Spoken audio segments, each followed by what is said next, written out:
Before we continue with what we are doing, I noticed that we maintain a transaction code.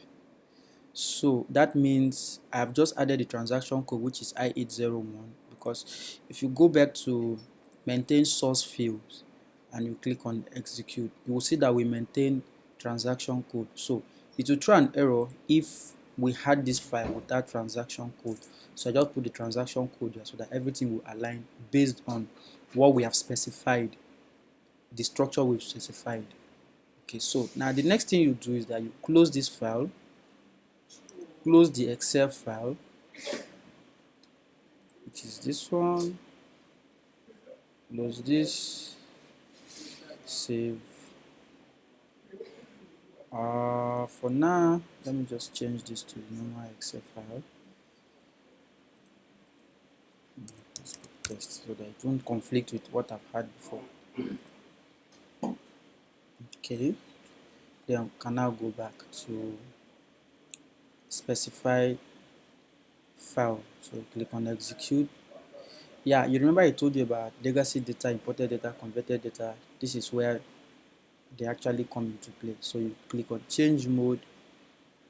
Either highlight this legacy data and click on add entry, or you can double click on it. It will pop up this dialog asking you for file on front end. Choose the directory where you save the file, which is equipment master data.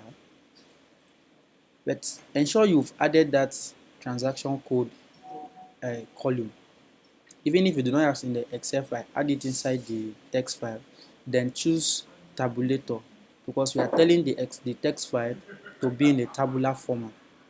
Then you click on OK. Oh, sorry.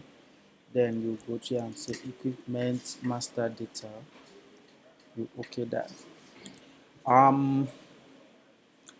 Then we are done. You can click on save. Yeah, there's an error. It says maximum character that is needed is 45.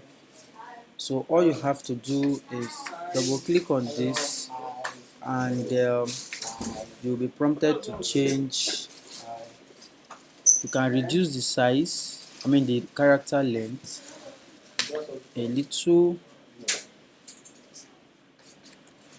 and then click on OK. Do the same thing for converted data. Just highlight from this point to this point, delete this, and then OK. If you click on save now, I think you're good. So you can then go back. To assign file, just click on execute. Now you can have as many files you want to upload, so you'll be asked to assign each of them. So right now we only have one file, so you can just double click on this to tell you a file has already been assigned to the source. You just OK that and then save. You can go back, read data, you click on execute. Don't do anything, just click on execute again. It will ask you for this. Now at this point, if you did not close the Excel file and the text file, uploading file showing the path will throw an error. But if you've closed it, you should not see any error. I think what we have done is correct. So we have 5 read, 5 written, transaction read 5. That means the 5 record that's master data that we maintain. So you go back, you can click on save. If there's nothing to save, so just go back twice. Go back again. Now display read data, you click on execute. Don't do anything here, just click on OK. Now it will show you the data that had been read. Don't worry about the Excel file and the text file. I will upload those ones to you, maybe via email or anyhow I can upload those.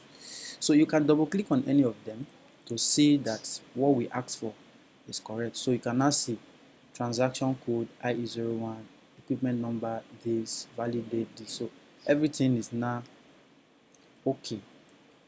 You can see position number 0020. So at this point we are good. Now if you forget to to update that text file and add this IE01 near the transaction code before the payment number, this will be here, and everything will just be in a different way, where you now have this to be timed, this will not be here. So ensure you update that. Okay, so we're good. You can now go back second time. Now convert data. This is where we now have to do some work. If everything is fine, this convert data part will be fine. If nothing goes wrong, we'll also see. So we click on execute. Don't do anything here. So click on execute again. Oh, we're good. So file read is this, file written is it. So imported data and converted data. We're good at this point. We go back once, we go back twice. We are now on display converted data. So on display converted data, you click on execute.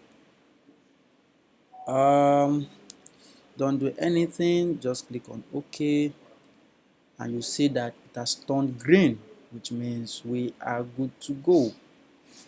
So we are very close to what we are actually looking for. Then you can go back again.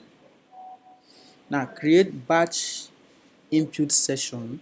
This is where, if everything we've done is correct, we'll be good. If nothing goes wrong, we also see. So click on create batch input session, execute. Once we've done that, you have to check this box that says keep batch input folders. Just do that and then click on execute. Now accept this one batch input folder with 5 transactions created.